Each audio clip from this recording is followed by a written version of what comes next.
বাগবর গ্রাম ও পাহাড়ের গল্প। অসমের বুকেই অবস্থিত একটি ছোট্ট অথচ স্বপ্নীল গ্রাম বাগবর। নামটির মধ্যে লুকিয়ে আছে পুরনো দিনের স্মৃতি, গল্প আর রহস্য। চারদিকে সবুজ পাহাড়ে ঘেরা এই গ্রামটির গা বেয়ে নেমে এসেছে ঝর্ণা, তার পাশে আঁকাবাঁকা রাস্তা, আর পাহাড়কে যেন নিজের বাহুতে জড়িয়ে রেখেছে মহাশক্তিশালী ব্রহ্মপুত্র নদী। গ্রামের মানুষজন সরল, সৎ আর অতিথিপরায়ণ। সকালে সূর্যের সোনালি আলো প্রথমে ছুঁয়ে যায় পাহাড় চূড়ো, তারপর ধীরে ধীরে আলো নেমে আসে ব্রহ্মপুত্রের বুকে, ঝিকমিক করে ওঠে রূপালী ঢেউ। এ দৃশ্য দেখে প্রতিদিন নতুন করে জীবন শুরু করে গ্রামবাসী। কথিত আছে, বহু বছর আগে এই পাহাড়ের গুহায় বাঘ বসবাস করত। গ্রামবাসীরা ভয়ে পাহাড়ে যেত না। সেই স্মৃতি থেকেই গ্রামের নামকরণ হয় বাগবর। আজ বাঘ নেই, কিন্তু নামটি যেন পাহাড় আর ব্রহ্মপুত্রের সাথে চিরকালের বন্ধনে বাঁধা। এই গ্রামেই জন্ম ছাদ্দামের। ছোটবেলা থেকেই সে পাহাড়ের ঝর্ণা, নদীর ঢেউ আর সবুজ বনকে নিজের বন্ধু মনে করত। ছাদ্দাম প্রায়ই পাহাড়ের চূড়ায় উঠে ব্রহ্মপুত্রকে দেখত, কখনো শান্ত, কখনো উত্তাল।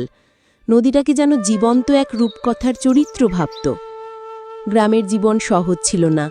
অসুখ বিসুখ হলে মানুষকে কষ্ট করে নৌকা কিংবা পায়ে হেঁটে শহরে যেতে হতো। কিন্তু এসব কষ্টের মাঝেও ব্রহ্মপুত্রের বুকে সন্ধ্যার সূর্যাস্ত, পাহাড়ের গায়ে ভেসে আসা ঝিঝি পোকার ডাক আর মানুষজনের আন্তরিকতা তাদের বাঁচার শক্তি হয়ে উঠত। প্রতি বসন্তে গ্রামে উৎসব বসে, ঢোল বাজে, নাচ হয়, পাহাড় ফুলে ভরে যায়। দূর দূরান্ত থেকে মানুষ আসে, ব্রহ্মপুত্রের তীরে বসে গান গায়। সেই সময় ছাদ্দাম নদীর তীরে দাঁড়িয়ে ভাবত, আমাদের গ্রাম কত সুন্দর, অথচ বাইরের দুনিয়া একথা জানেই না। একদিন ছাদ্দাম ঠিক করল, সে বাগবর গ্রাম আর তার পাহাড় নদীর সৌন্দর্যকে সবার সামনে তুলে ধরবে।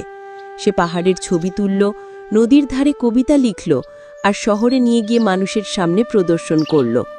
সবাই অবাক হয়ে জানল, ব্রহ্মপুত্রকে বুকে নিয়ে পাহাড় ঘেরাই ছোট্ট গ্রাম আসলে এক স্বর্গভূমি।